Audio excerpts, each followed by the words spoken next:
question, Kirby? That's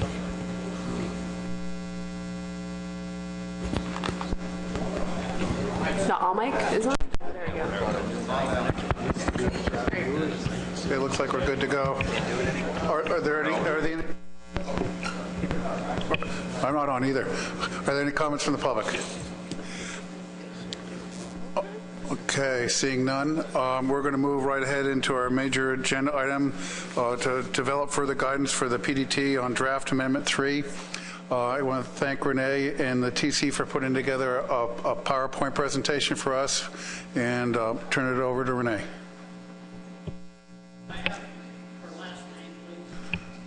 Zobel. Thank you, Mr. Chairman. As we were looking through the information from the meeting this winter and other information, it seemed like there was a little bit of confusion over what was presented. So we wanted to kind of give a little bit of an overview, and then we're looking for some clarification as well. Absolutely. Is that better? So we've thought it first would be a little bit informative to go over where we've been for spawning closure history since the original FMP in 1993. And with a number of the items that have been in discussion as we've been developing this amendment, we took a look at the closures, the tolerances, the default dates. So basically the takeaway is that a lot has changed over time with these spawning closures. In the original FMP, we had 4 areas, we had a 25% tolerance, various default dates. We then went to a full 13-week closure for all areas, which ended up with a local depletion problem, and we had to import fish from Canada as a result. Then following that up, we went to 3 areas because our default dates for Central Maine and Western Maine were the same, and they were closing at the same time. So the decision was made at that time to combine those areas. And in Amendment 2, we did away with the tolerance and went to a 0 tolerance, and going back through those management actions that appeared to be primarily from a law enforcement perspective. That was something that came out of the Law Enforcement Committee, as well as the goal to prevent spawning fish from hitting the dock.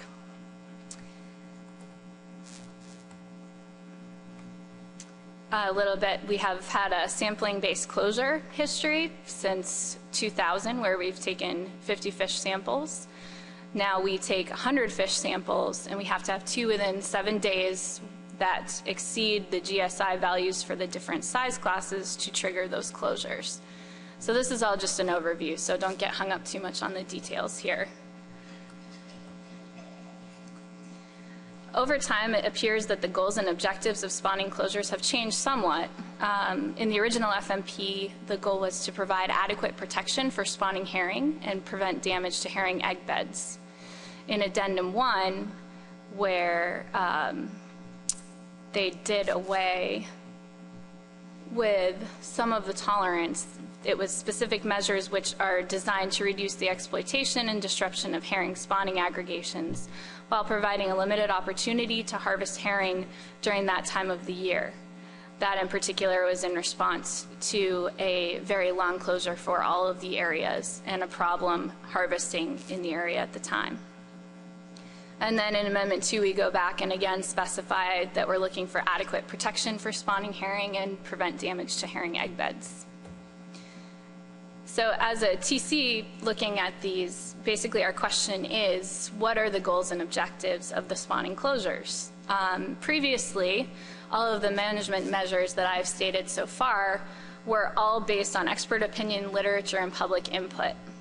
As a TC, we were tasked to look at spawning closure efficacy, and we did it from over 10 years of data that we now have available to us. So the question is, and it could be other goals as well, but are the goals to prevent spawning fish from being taken?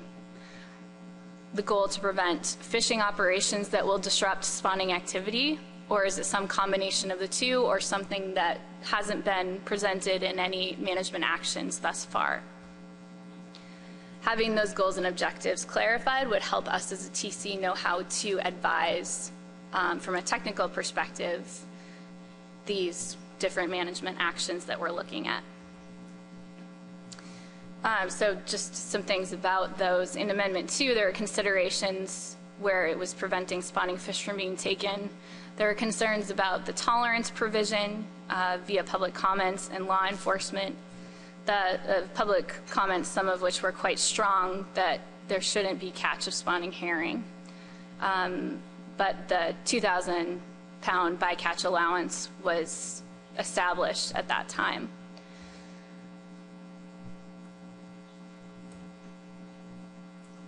Likewise, to prevent fishing operations that will disrupt spawning activity, there is a bit of anecdotal evidence that suggests fishing in an area where there's spawning behavior and the herring are not necessarily being caught has some disruption to those biological processes of the fish. Our first closure parameters were established in the early 1990s. They were based, like I said, primarily on expert opinion, literature, and public comment. They had very little basis on data. We reviewed the data as tasked to look at the efficacies of the spawning closures, and were able to look at over 10 years worth of GSI sampling data by the states of Maine and Massachusetts to examine the effectiveness of the current closures and recommend more appropriate options based on the data. There are over 8,000 samples that were taken during that time frame for us to be able to inform the methodology, which Micah has presented prior to me doing an overview about forecasting methodology. So just a quick review. I know this was a very technical moment in the last meeting. So I'm going to review it on a very surface basis, more conceptually. Micah went into a lot of detail about this, some of which was probably a little bit confusing just due to the technical nature of the work. So the TC took a look at the data and found that there was a wonderful relationship between the linear relationship with the GSIs and the length of the fish over time as the maturity went on throughout the course of the season. What this does is, through samples, due to this linear relationship, it allows us to forecast the date at which those fish will reach spawning potential. So when they're fully mature, having those samples and being able to track them over time can give us a really great indication of when spawning is going to happen, which is essentially what's up there now. This just goes into different years and projected spawning dates for the area. And as you can see, there's a lot of variability between each year, which is another huge advantage of going with a methodology like this. We've seen that there's a significant amount of interannual variability. So spawning could happen very early one year, very late the next year. There could be a big difference year to year in those timings. So you see the numbers up there. There's GSI thresholds that Micah presented that basically come down to risk tolerance. And looking at the different numbers, the fish were all standardized to a length of 30.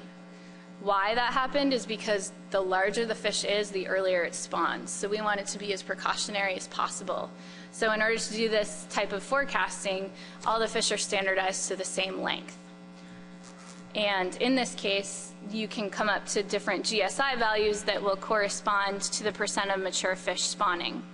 So the closer that you get to that 100%, the more risky it is. The lower you get, the more pre-spawning fish you're going to be protecting in the process too. So that comes back to your management goals.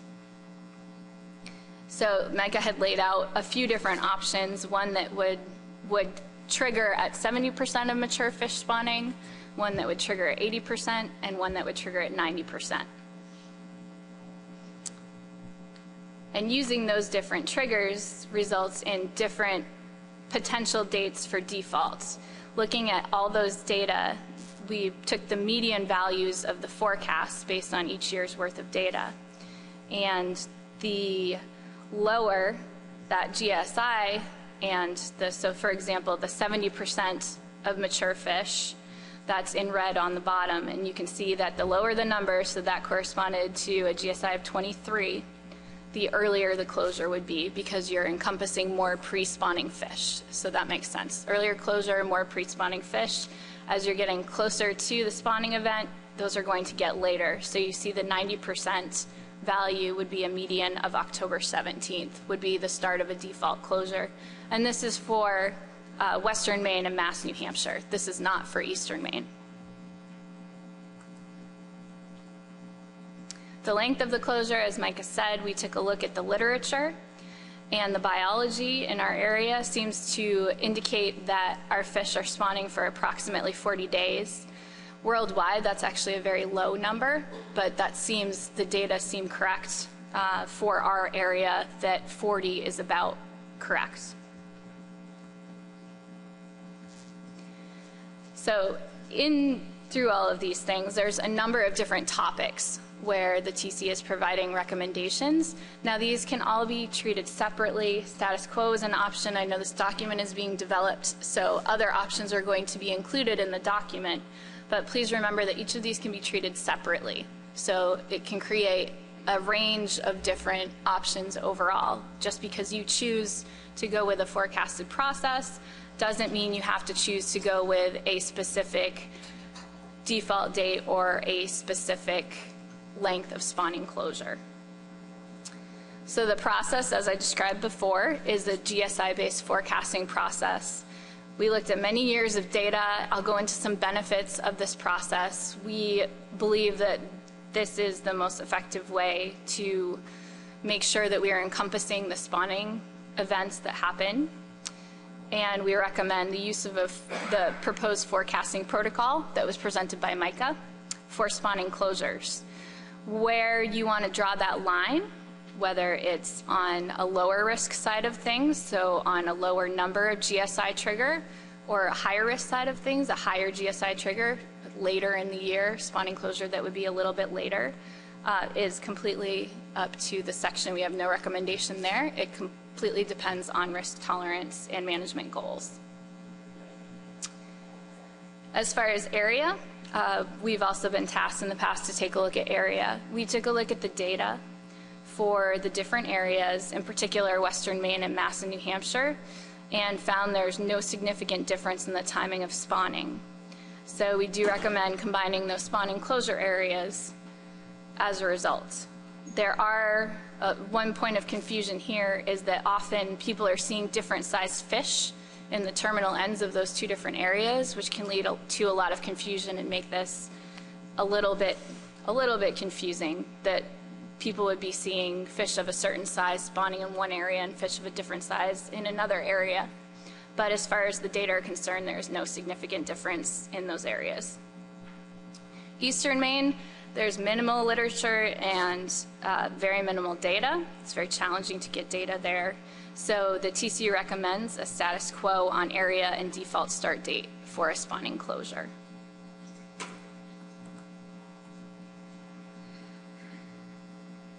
For Western Maine and Mass and New Hampshire,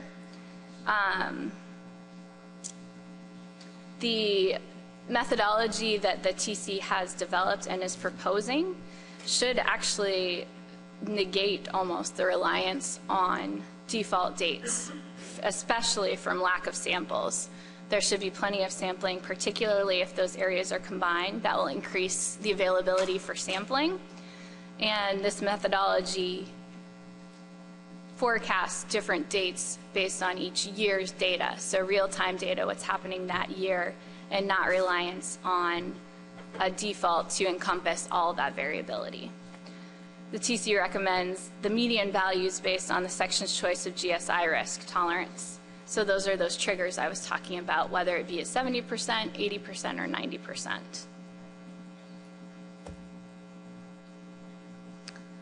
The length of closure, as I went over, literature and sampling supports a 40-day closure. So the TC does recommend a 6-week closure based on the biology of the fish in the literature. Potential benefits from this new forecasting methodology and some of the other options. Sampling, right now in order to close for spawning, there have to be 2 samples within 7 days of each other. Forecasting method does away with that. There has to be sampling, but the sampling leads up throughout the course of the season to the spawning closure. There's no requirement for 2 samples in very close proximity, which that has been a big problem for a lot of the spawning closures in the past and has led to a heavy reliance on a default date. It's a cohesive and transparent closure method. It's the same method for that entire area. It allows for advanced public notice. One of the beauties of the forecasting is that you can choose a date ahead of time, and that can be the date where you announce. As you get closer to the spawning closure, as we're tracking the GSI over time, you're able to predict that date at which spawning will happen. So you have flexibility in determining how far ahead of that you want to be able to put in your rules or whatever it is that needs to happen in order to close. So you could 7 days ahead say, okay, in 7 days we're going to close this based on our forecasting. So it creates a really nice avenue for advanced public notice. Like I said before, it's less reliance on the default dates. There is a bit of variability between each of the years, and this allows for it to be accounted for within season. So each year's data are taken into consideration, and each year may be very different.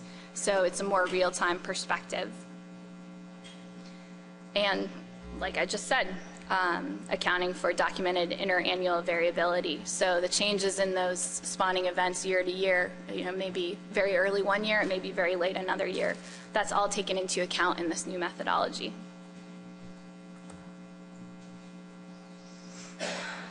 These were some other things that came up over review of the prior management actions.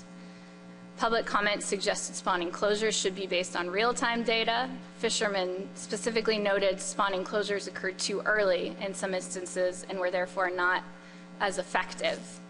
So those were from the public comments in some of the previous management actions.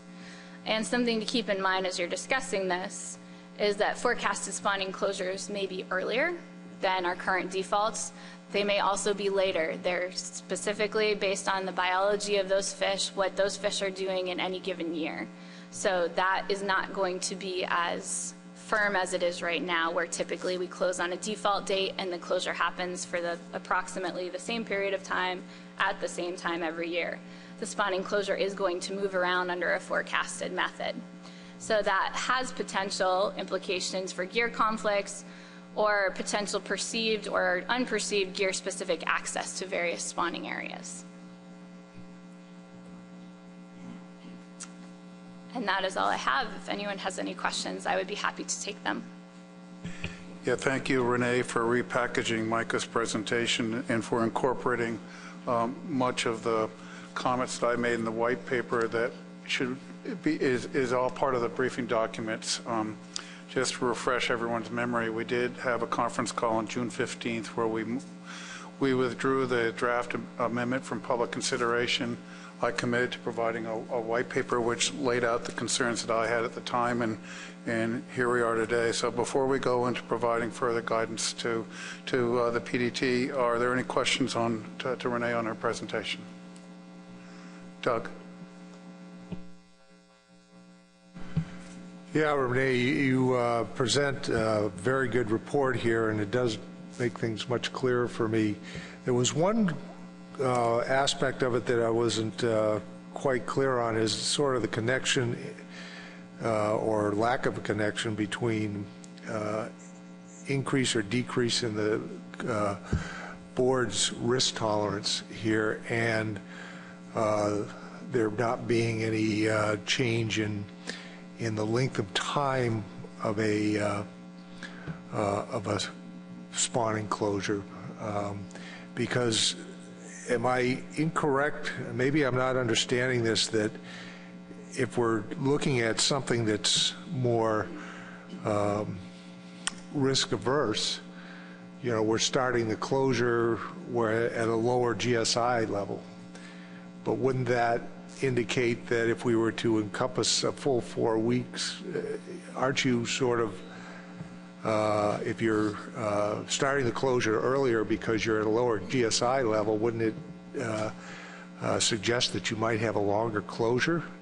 as opposed to a less risk, a more risky, higher GSI, which you'd have the spawning, probably have the spawning completed after 4 weeks.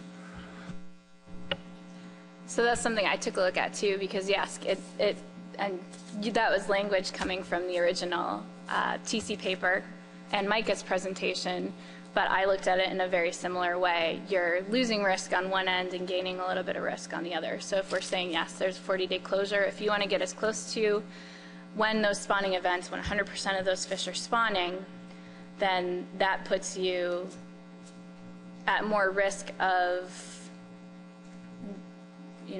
under the lower number, you have more pre-spawning fish that will be protected. Under the higher numbers, you're getting at that spawning event. So certainly, yes, you lose protection on one end for the other. If we're saying there's a 40-day spawning event, hypothetically getting as close as possible to that spawning event, just whether there's a risk of seeing spawning fish hit the dock at that point is the question. You may see spawning fish hit the dock at that point, but you're going to close it for as close as possible as the primary spawning of that group through 40 days. So I guess it's almost a cost benefit on one way or the other. That's a great clarification. Thank you. David. Yeah, thank you, Renee. You've given us, I think, 5 or so recommendations from the technical committee, and what I'm trying to do is determine if the first recommendation from the TC encompasses all the rest. And specifically, and here's where I asked for a clarification. You said the technical committee is recommending that we adopt their proposed forecasting protocol for spawning closures. And here's where I got a little bit lost, because then you went into some more details and some more recommendations, so I lost track of what exactly is the protocol. Could you describe that again? Sure. So the protocol for the forecasted spawning closure will be based on sampling. Take GSI samples, and the fish are basically standardized up to a size, a 30-centimeter fish, because we know biologically that the larger the fish, the earlier they spawn. So we're being conservative on that size. We're just getting it all standardized to that value. And then the GSI, you can track the GSI over time and develop a linear pattern, and it sets itself up beautifully in that linear manner, so that you're then able to project out to the date when those fish will be at spawning. Does that make more sense? Okay. Other questions? Jeff. Yeah, thank you, Mr. Chairman and members of the board. Renee, I'm trying to understand the justification for the expansion of the closures from 4 to 6 weeks, and I went back and looked at Micah's comments in the May meeting, and the statement was that we don't have GSI samples to tell us the duration of spawning, and that the literature indicates that it could be up to 40 days. My question is part of that time the protection of the egg beds when the eggs are on the bottom before they're released into the water column? That's my question, because to date, the egg beds have never been protected. That's never been a consideration in these closures. In fact, if you were going to prevent damaged egg beds, you probably would eliminate bottom fishing, not herring fishing. So my question is the justification for the PDT's recommendation to go from 4 to 6 weeks in part to protect herring egg beds? Thanks. It's not, and it looks like that was a confusing part of the last presentation as well. They're using, Micah used literature, and in our literature search for spawning event, there's mention of eggs a number of times. Basically, they're looking at the length of eggs being dropped. It has nothing to do with protection of egg beds. It strictly has to do with length of spawning event. One more, Jeff. Yeah, thanks. I also, when you were talking about the tolerance and the justification for losing the tolerance back 15 years ago, or however long it was, I thought that you said something about there was some concern about localized depletion and that the industry had to import fish or something like that. What was that comment about? Thanks. Sure. So in Amendment 1, which was in 1999, there was a 13-week closure.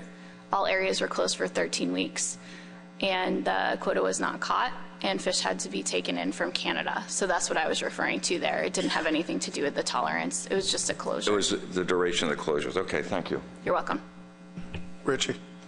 Thank you, Mr. Chairman. To follow up on Jeff's idea he brought up, so if we did want to protect the beds after spawning occurred, that would require more than a 6-week closure then? We strictly looked at the length of spawning event. We did not look at protection of eggs. Are there any other further questions for Renee? Okay. Seeing none, given Renee's presentation and the white paper that I generated, section members, what guidance to the PDT might you have to further develop the amendment, including the goals and whether or not the range of alternatives is broad enough? So what are folks' thoughts? David. Yeah, if you'd provide a bit more explanation or assistance, Mr. Chairman. I'm referencing now the memo that you sent to us dated July 22nd with discussion points for this meeting. And at the back of that memo, there is an outline providing a great deal of information. And my question to you is this what you, or is this what the staff has provided as a laundry list or a template of options that potentially we could adopt? I'm trying to take what you've given us and put it in the proper context. Great question, David. This is strictly my laundry list that I put together with the help of Matt Ciari to stimulate my thought process and hopefully all of yours into determining whether or not this amendment should move forward first, and second, whether or not there should be any further development of it. David. All right. Well, if our intent today is to review what's been given to us from the technical committee as recommendations for us to change the way we do business regarding how we protect the spawning fish, then I guess you're looking for a series of motions that would respond to the technical committee recommendations. Because if you are, I can make some and see how they work out. Yeah, I think foremost we need to wrestle with with the question that's been posed for specific to the eastern area and the recommendation from the TC to maintain status quo on the area and the default start date. And the fact that the memo states that last year we closed the eastern area when there is no spawning fish being landed.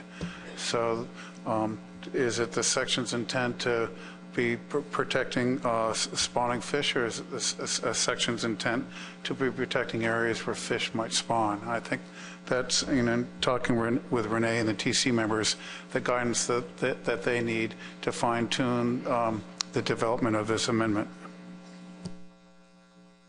David. Yeah, I'll make that as the first motion that we should consider, and that is that. Well, let's see. I guess I could combine. I'll make a motion that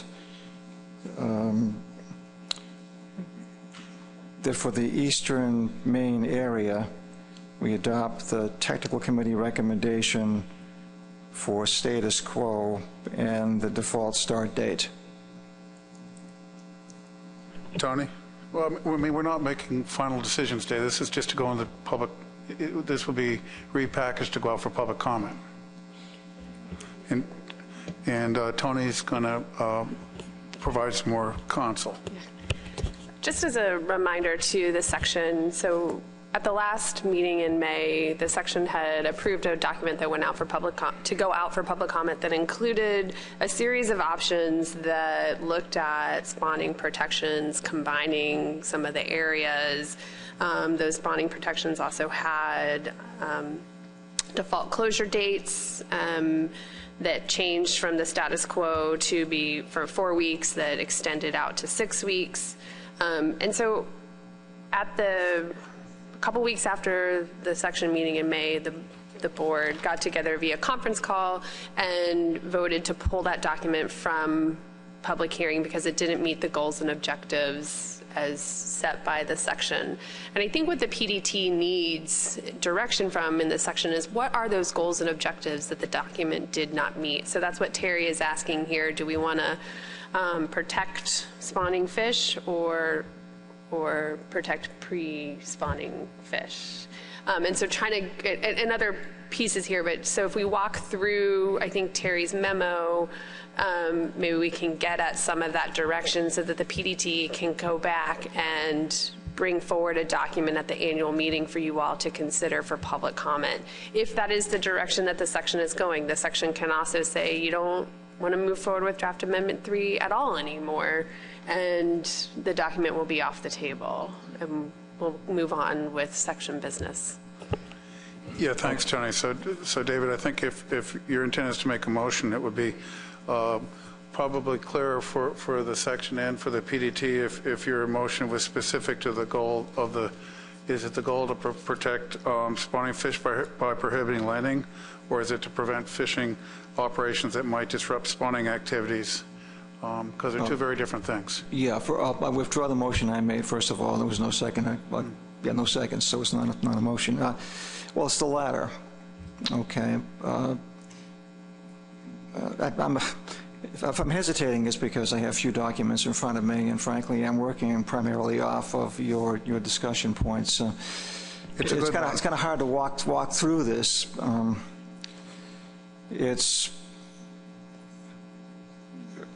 Could you point me to the point us to the to that what you just stated, the two options regarding what the objectives might be? I mean, the PowerPoint presentation was given, and it had it, and that was very useful. We don't have that presentation or a document that would reflect that. We're going to put that back up on the board, Okay. Dave. But for those who have the July 22nd memorandum, it's at the bottom of the first page under the bold of questions concerning the draft amendment. In that case, I would make a motion, since you've identified where it is, I would make a motion that the goal is to protect spawning fish by prohibiting landing of all Atlantic herring.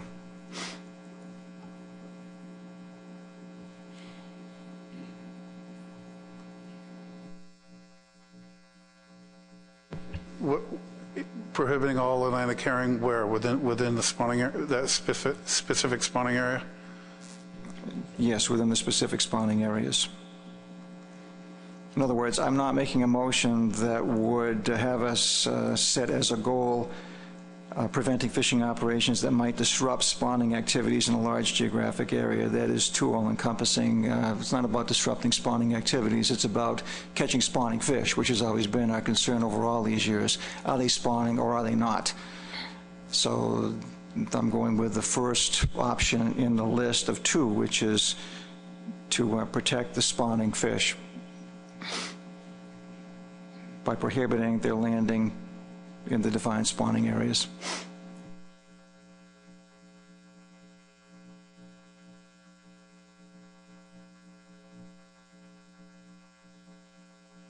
So David, while this is still a work in motion, Tony's just recommended that you move that the PDT develop options that will protect spawning fish. Is that correct, Tony? Yeah.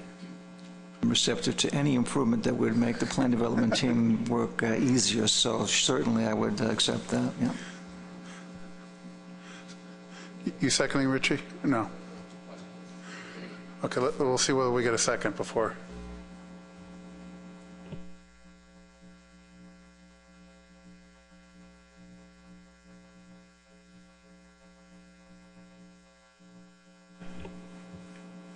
David, to the motion on the board. Is that good with you?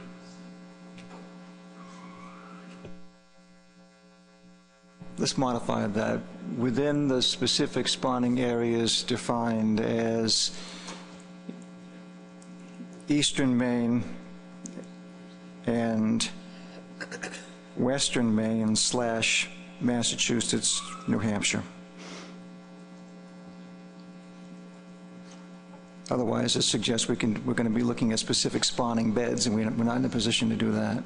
Is there a second? Dennis, you second it? Is there a second? And also offer a friendly perfection to it of herring caught within the specific spawning areas. Excuse me. Where'd the landings go? Okay.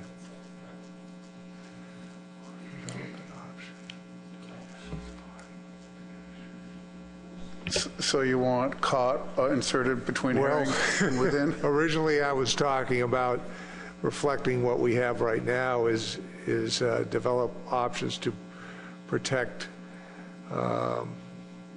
spawning fish by prohibiting landing of Atlantic herring caught within the specific spawning areas defined.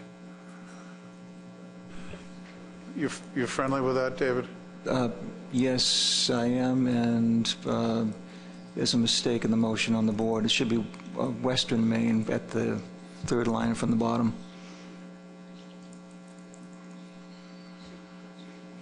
Okay, motion was seconded by Doug Grout. Bill? Oh, okay. Discussion on the motion.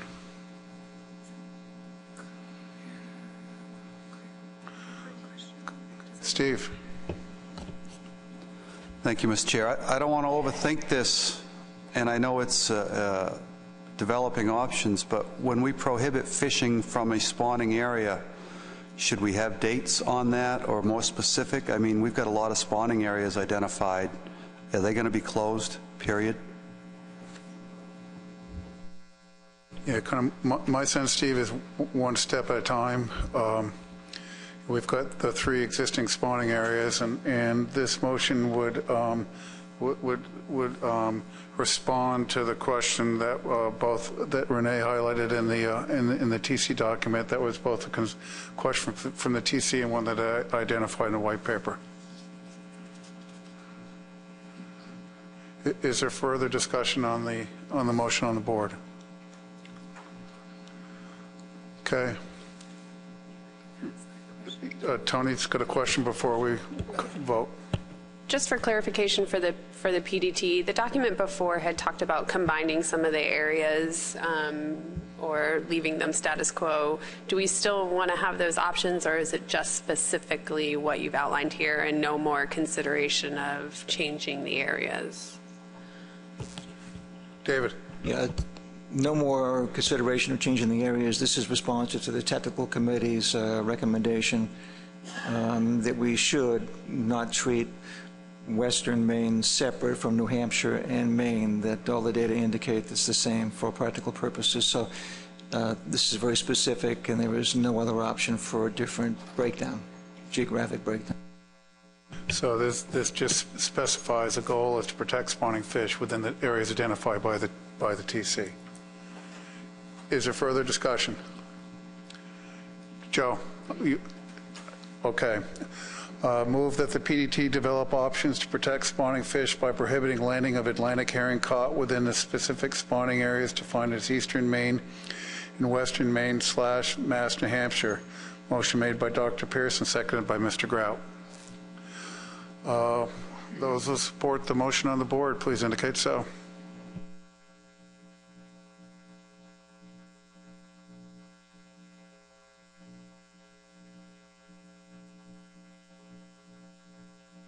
Is there any opposition?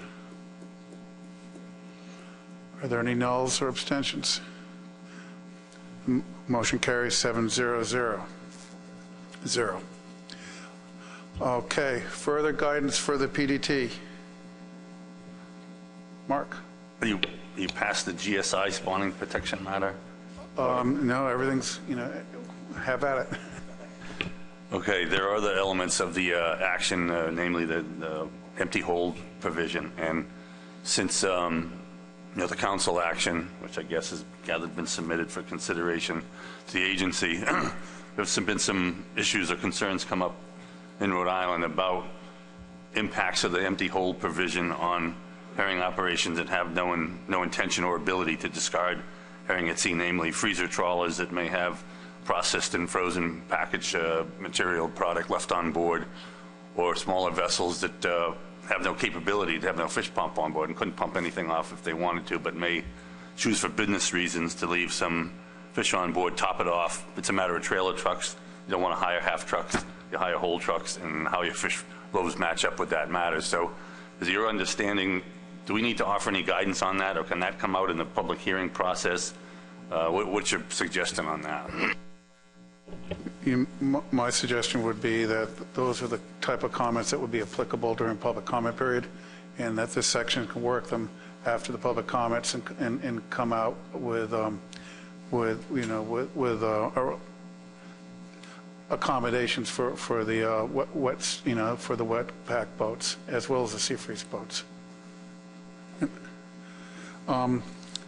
Before we go on to something else, are there other options that section members would like to see developed further in the document? And I'm specifically referring to, if you look at the memo that was generated,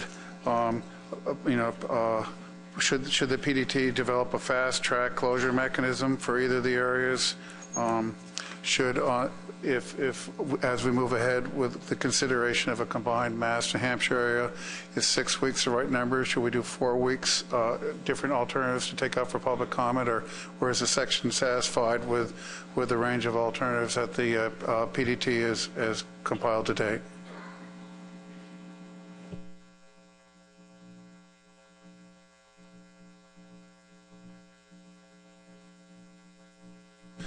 David. Yeah, I'm sorry, Mr. Chairman. I can't recall all of the alternatives that the plan development team has put together to date. I apologize. I thought we were going to be focusing primarily on the technical committee recommendations as to how to improve the process for protecting the spawning fish, again, as a component of or an element of the amendment. So, again, I'm looking to you for further guidance as to how we should proceed. Certainly we need to address the technical committee recommendation regarding Eastern Maine, status quo, the default start dates, and we have to address, I assume, the proposal for the forecasting protocol for the spawning closures. The GSI that we're going to pick, is it going to be 25, or is it going to 25% or 30% or 20%? Is it going to be the 30 centimeter fish? 80% fish spawning as opposed to 75% as opposed to 90%. So again, I'm looking to you for guidance as to how we're going to deal with those issues in the context of what's on the agenda. All right, let me try to tease a motion out of you. The section's just approved a motion that the goal is to protect spawning fish. We have the Eastern Gulf of Maine, and there's samples coming in with no spawning fish in it. So as the alternative, we have a default date that is in place that has not been met. Should spawning fish come in, be landed, should we consider a fast track mechanism to close an area if it's currently open and spawning fish are encountered on the dockside monitoring program? One of the issues that this section has discussed over the last couple of years and has gone back and forth between Doug and myself is the lack of, at least from my perspective, a lack of definitive definition upon whether or not the area closes if there is no spawning fish, or does it stay open? Last year, the area was closed with no spawning fish coming in. So it's something I hope this section can wrap their head around. Steve. Thank you, Mr. Chair. The last motion, if we could get it back up, I thought that was broad enough that it would allow the PDT to develop alternatives, whether they were fast-tracked or not. Did I misunderstand that? And it seems like pretty broad in what they can do to protect spawning fish. Tony? So Renee presented levels of risk that the section could consider, and so the length of the closure would depend on the level of risk that you're willing to look at. Do we want to look at all ranges of risk? Before we just had a 6-week option and a 4-week option. So do we want to increase that number of range of the options? I think that Renee presented a couple of questions out there that would be helpful to get a little guidance so that we don't have to keep going back and forth between the PDT and the section on developing the document.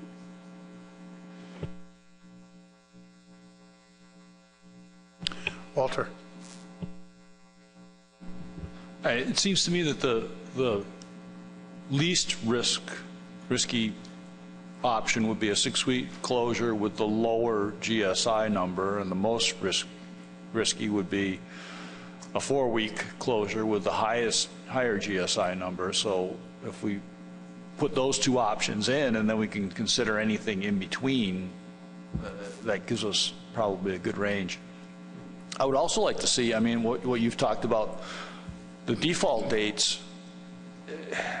Is there enough data to make the default dates either make more sense or just make them later in the year so that there's more likely to be spawning going on? It seems like the spawning, the way the default date is in eastern Maine and the data that was up there, the default is well before the spawning usually takes place. So I don't know how to put that into a motion, or if you needed it a motion. As Renee laid out in her presentation, the data in eastern Maine is extremely limited. But as soon as Tony done sidebarring, I've got a question for her. And I guess my question to you, Renee, is referencing back to Steve's comment, is a previous motion, do you feel give you and the PDT in Ashton enough leeway to develop alternatives that would include the concept of a fast-track closure? Or do you need specific guidance?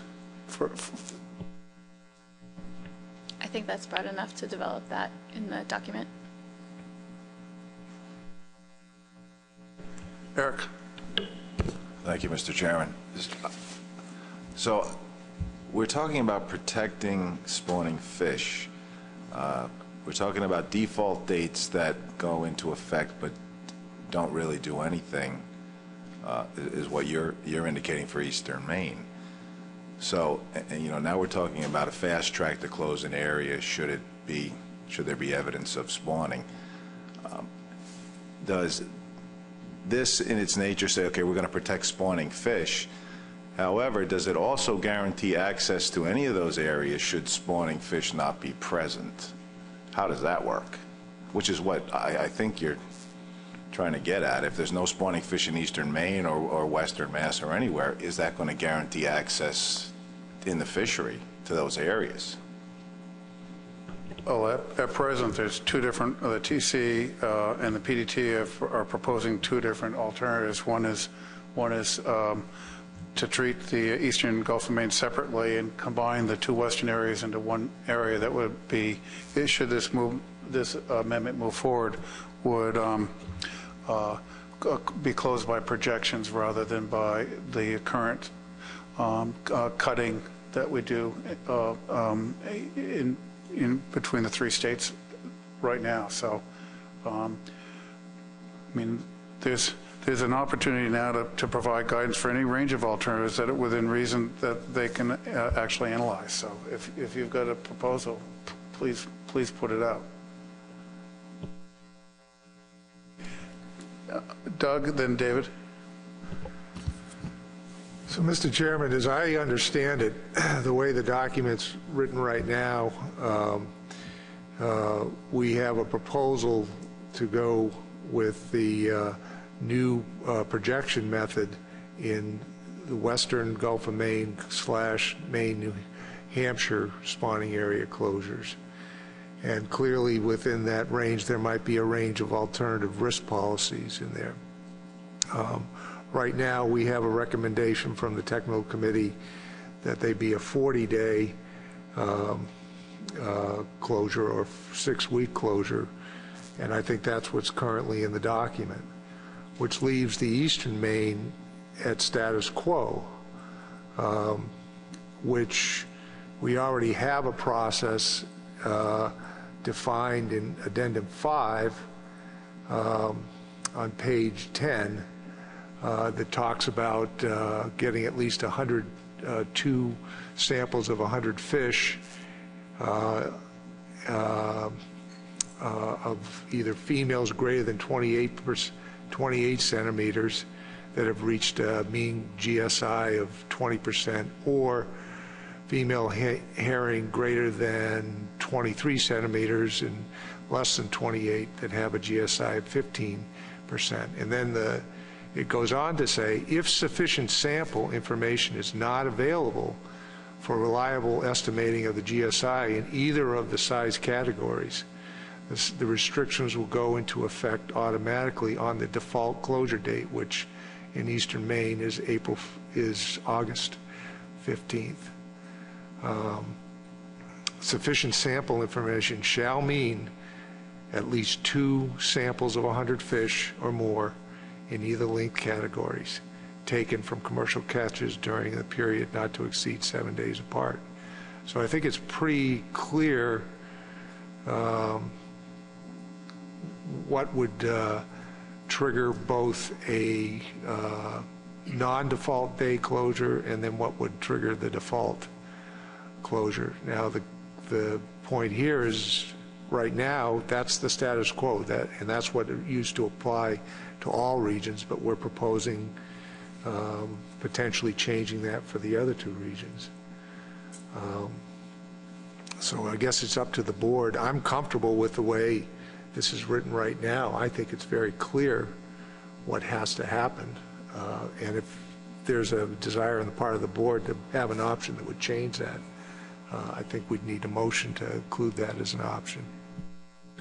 Yeah, thanks, Doug. The gray area to me, though, as we've gone back and forth the last couple of years, is with the samples coming out of there, what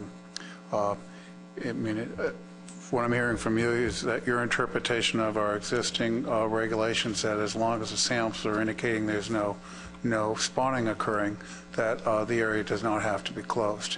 And that's not crystal clear to myself or state of Maine. So does the state of Maine or have a proposal for a clarification of this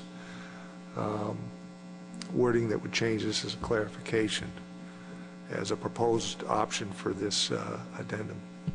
Well, just make clear by Dr. Pierce's motion that you seconded it. The goal is to protect spawning fish. So I think I'm going to have to be pretty close to turning the chair over to somebody else. But before I do that, I'm going to go to Dr. Pierce. Yeah, Terry, I want to get back to the memo that you provided to us with ideas, kind of a summary of where we are right now relative to a lot of options pertaining to areas and timing and a few other things. I don't want that to be missed, because you did work into that memo technical committee recommendations that should be included, I suspect, should be included in the list of options we bring out to a public hearing on this amendment. So with that said, what I would like to do is make a motion, and the motion would be, because you teased me, and I think I've been teased the right way here, because what you've got here makes sense. So I would move that we adopt the timing options regarding spawning stage, defaults, and end of spawning closure.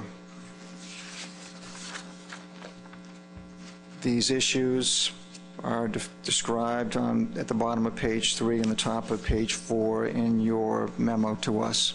I won't get into all the details. They're all described there. I would just recommend the section reference those areas because it pertains to the GSI options of 20 or 30.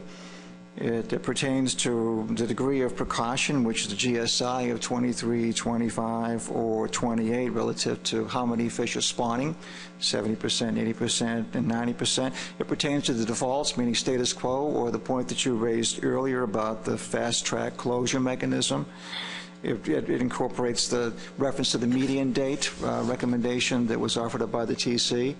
And it also gets to the end of the spawning closure issues, which are status quo, the TC recommendation of 6 weeks, and then another option of 4 weeks, no provision to reclose. So I think that covers all the bases and incorporates in a very important way the technical committee recommendation. So I'll read the motion again on the screen.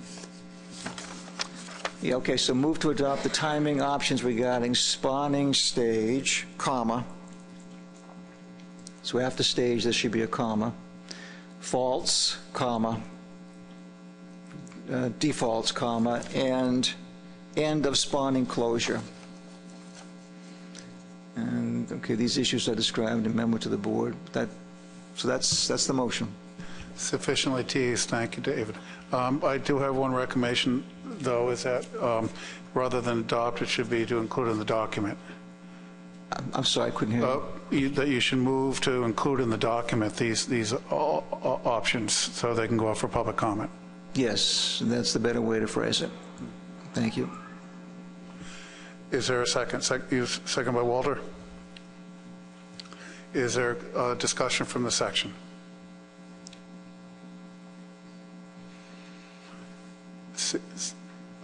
Eric. Thank you, Mr. Chairman. So, does this mean that closures will be done by one or the other of spawning stage or default, or is it designed to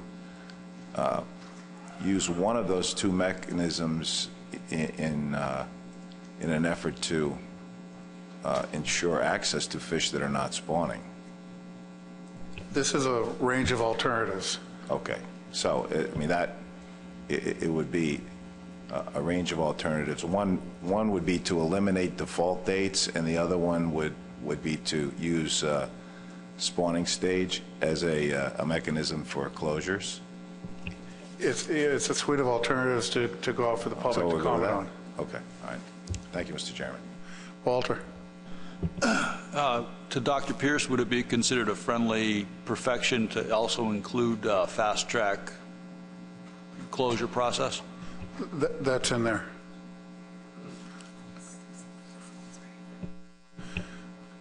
You can refer to page 3 of my memo, and it's included in issue F.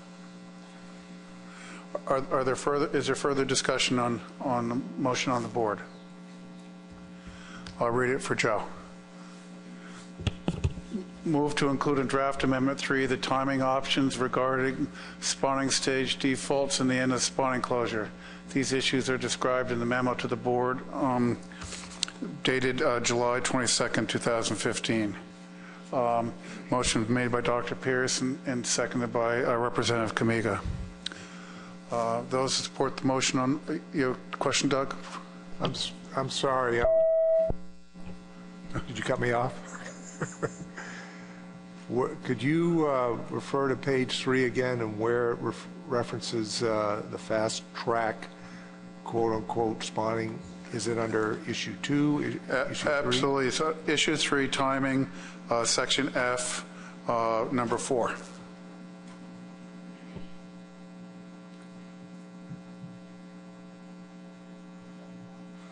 But there isn't a specific definition of what this fast track would involve. That's something that's going to come up from the PDT with their, do they need guidance on what that means? Renee? I think guidance would be helpful on specifically what you would like to see as far as fast track is concerned. Do you have a recommendation, Doug? it may be a different recommendation than I think what you had intended based on some of our conversations. I'm comfortable with the 7 days. I think that's a fast process to be able to get, particularly get information out to the industry in preparation for this, especially if it's in an area that's not going to be under, may or may not be under the projection method. Clearly, the projection method gives the industry sufficient time, but a closure immediately, particularly if it might apply to the area that my state's involved, may be problematic. I know we could shorten it up a little bit, but. So are folks comfortable with up to 7 days? I'm seeing no opposition. You okay, Doug? Okay, is there any further discussion? A motion on the board? Seeing none, those who support it, please indicate so.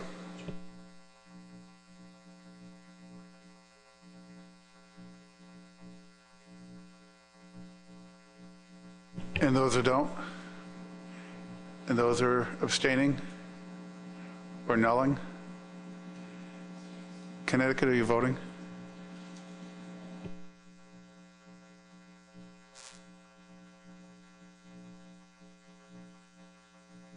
Okay, motion carries 7-0.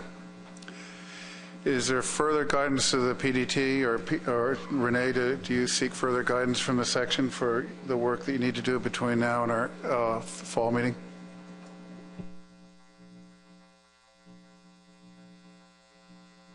I think your memo plus the motions have laid out guidance as far as document development between now and then.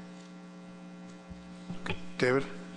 I didn't hear what Renee said regarding your, I guess what, I need to find out if we've covered the base that we've already highlighted and that Renee highlighted about the technical committee proposed forecasting protocol for the spawning closures, that is using the 30 centimeters fish. Is that in the mix already, or does that have to be considered as a separate action?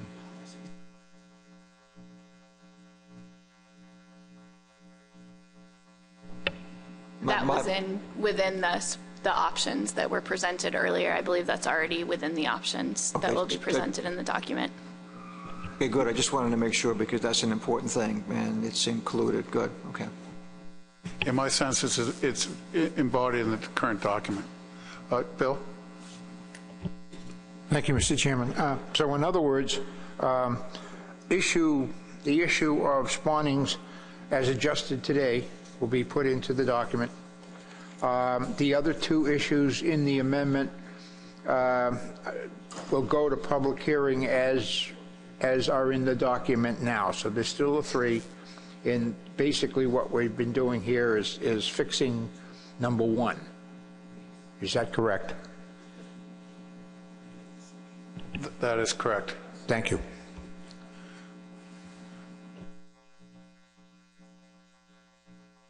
Jeff?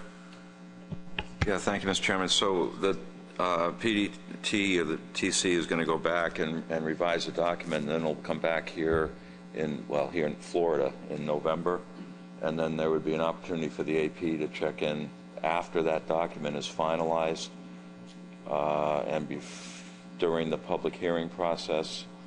And that's my question in terms of timing, but I have two issues I want to raise that have been raised with me by many people over the last few weeks that I want to mention before we end here today. Thanks.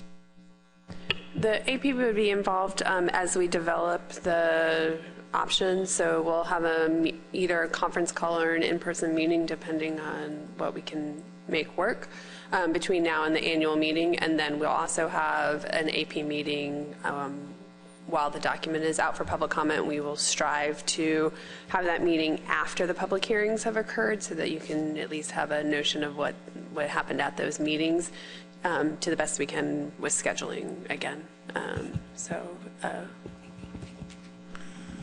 Jeff? That sounds good, but there are two reoccurring issues that I'm hearing from folks. In fact, I'm getting texts today.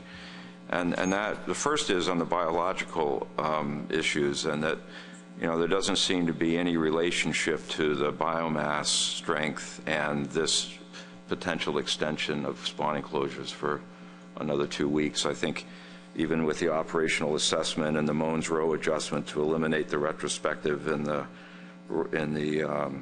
model run, the biomass is still over 200% of the target. The second issue is that there's no quantitative analysis of impact by fleet or gear to a 2-week extension of the spawning closures in the area. So those are the two things that people keep coming to me with, and I wanted to mention them today with the board here in case the TC could address one or both of those outstanding issues. Thank you. David. Yeah, to the first issue that Jeff raised, that's a very important issue. We have some new information regarding stock status. I think we've all heard it already. It caught me by surprise. I didn't think the resource was as robust, as large as it is assessed to be now. Great information. I mean, very, very positive information. So we are the resource itself is in excellent shape according to the most recent assessment. People may challenge that, but it's what we have. So that information certainly will be incorporated into the amendment, and I suspect it's going to have an influence on section members, certainly those at the public hearing, regarding whether or not we need to have the longer spawning period or shorter spawning period. It would seem that if the resource was in poorer shape, that a larger period would be favorable. Since the resource is in great shape, I suppose there'll be a lot of debate and arguments that we don't need the longer period. So I'm glad he raised it, Jeff raised it. It needs to be incorporated into the document. It'll help us, help the public understand where we are, help the public address the issue, and then later on how we finally decide what to do.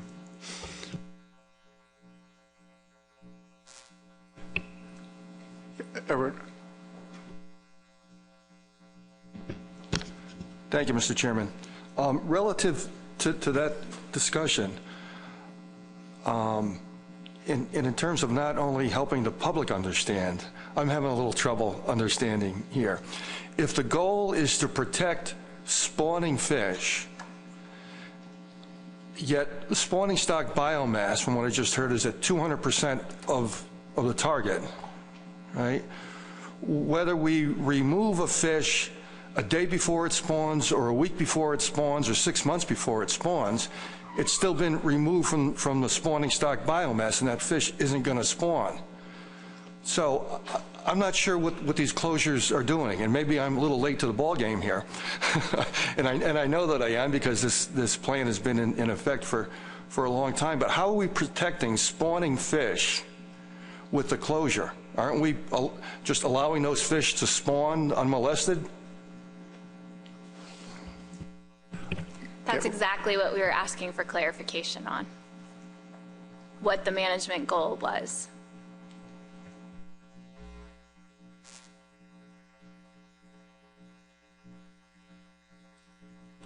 Before we move on to Tony's report, is there any further discussion? The only further input I have is a request that some economic analysis be incorporated, so that as we move forward with taking to the public a document that proposes a 6-week closure during prime lobster fishing season, that the public has an ability to fairly comment. So, okay, Tony.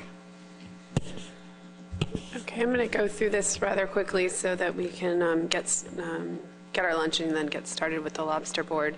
The Herring Committee from the New England Fishery Management Council met earlier, or at the end of July, to make recommendations that are to go through in order to make recommendations to the full council for their upcoming meeting on herring specifications.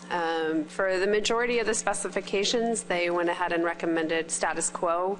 So status quo for the uncertainty, or for the uncertainty buffer, for the ACLs, the management area sub-ACLs, as well as the fixed gear set-asides and the research set-aside. The one thing that they did that was somewhat different from last year is how they looked at the gear and area catch caps for river herring and shad, and they are making a recommendation to the full council that we use a 7-year weighted average mean, so from 2008 to 2014, and this is an unscaled average, to specify the river herring and shad catch caps for the 2016 to 2018 fishing years.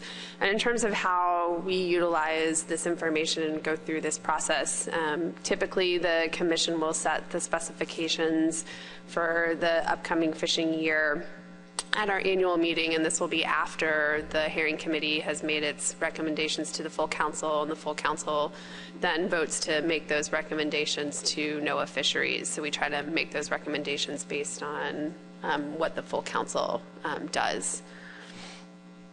Are there any other clarifying points that members of the New England Council want to make, since I wasn't at that section meeting, or things that you wanted to point out?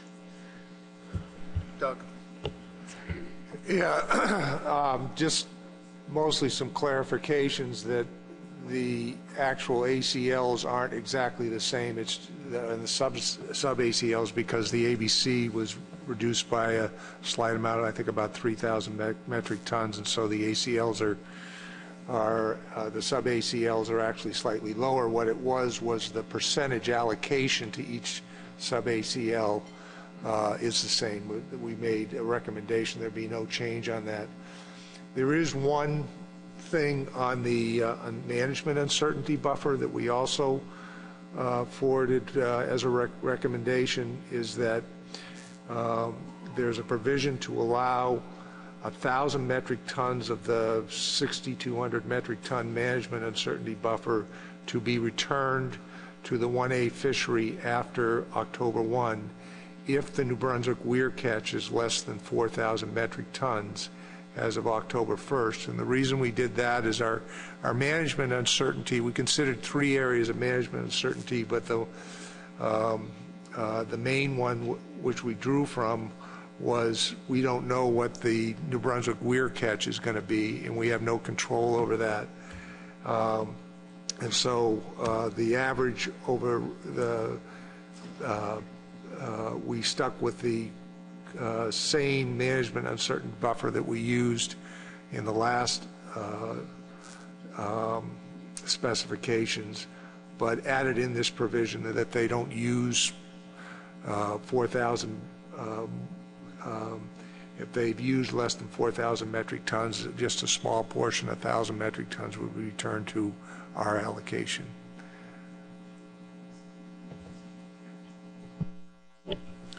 Questions for Doug or Tony?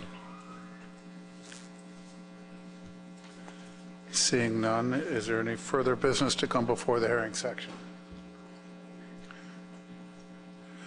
Seeing none, Doug. Just a question, is it the intent that we will undertake an addendum beginning with the at our next board meeting to update these specifications for our plan too? Or should we initiate that today? Tony. Doug, would we need the addendum because of the changes in the provision to allow the 1,000 metric tons rolled over? Is that what you're getting at?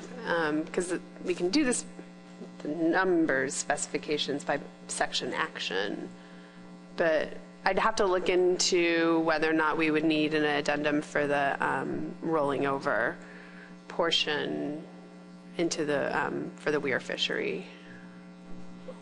Yeah, well, maybe what we need to do is have you let's look into that and see whether we need to do it by addendum, but be prepared to take some kind of action at the fall meeting. Yep, we can definitely do that, and we'll be prepared to present the full recommendations from the council at their upcoming fall meeting. Everyone comfortable with that game plan? Seeing so, this meeting is adjourned.